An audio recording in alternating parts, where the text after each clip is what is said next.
You've lived a number of different places. Yes. I know you're originally from Germany, but you've lived in a number of different places. So Yes. you've had a lot of experience, and most of them were fairly developed countries. It sounded like that you were living in, but it's much easier to get things done here than Yeah, I have like a stack most of places. residence cards. Yeah, yeah.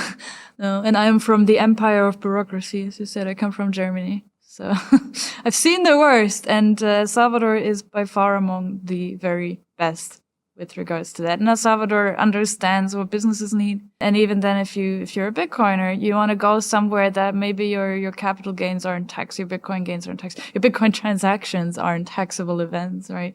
These are all things that you should not take them for granted.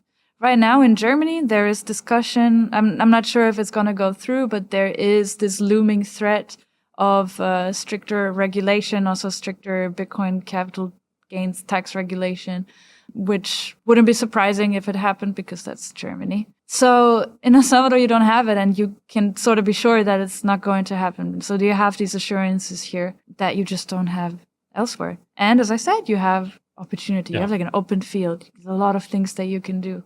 I think for a business owner, that's the dream. You probably wouldn't have had an opportunity to do educational Bitcoin books for the government of Germany, huh? I would still be writing emails to the secretary of the assistant of some authority in some subsection of some bureau. Yeah. And that's just pretty amazing that you have this opportunity and that you're going to be impacting the lives of hundreds of thousands of students in El Salvador through the educational books. And so I'm curious as to what you really hope to achieve by releasing these books. So with the books themselves, my main objective was financial education, because we don't have that.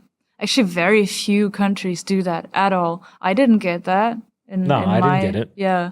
So they always say, oh, the German education system is so great. And yeah, of course they do. They do good things, but we're also stuck in the past quite badly so. And we didn't get financial education at all, which should be like on the top of your priorities.